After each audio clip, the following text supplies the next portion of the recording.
سپیده کازی و هشتا بشک جه گوندین گونده کانی شرینه ین نوستی بون دنگ تفنگ و شر تقه لناوا گوندی دا بلن بو شر پسماما بو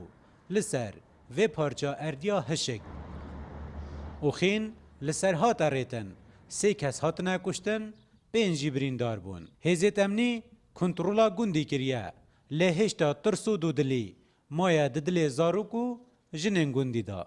اما ما بخل برهانان بالما دنگ تلقات و حتی ما اوکر گوتی والله لیک کردن سراهیدی برهنده نت کرده با چند ظالم چون سراهنده قرآن عرب خودی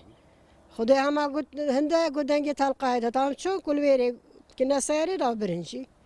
بخوجی امام و برازانه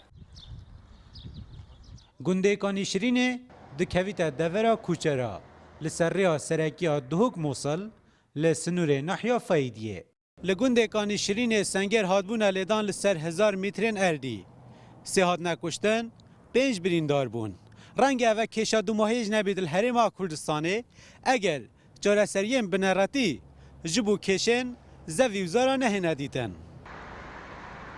بریندارن شر گونده کانی شرینه روانه هر دو نخوشخانت تنگاویا و آزادی لدهو کرن لوا بو هزیت امناهی آلوزی پیدا کری او بو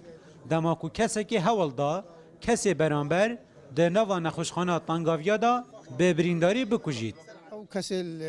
مستشفى الطوارئ جراس هات يا بريندار كنه بشتينا او كس او بي او الجلوانه بي هاري كاريا دكتورات كن ديف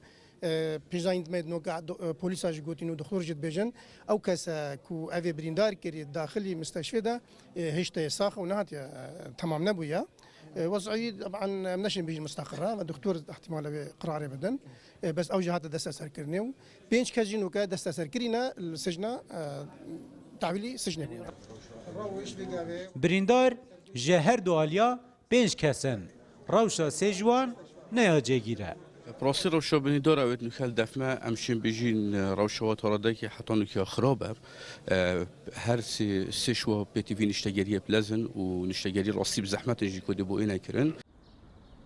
پیشتر جی لگونده کانی شرینه کشن اردی پیدا ببون و بریکن کمالاتی جارسر ببون لکشا وجاره گهشت راده خون رشتنه کاران علی روداو گهود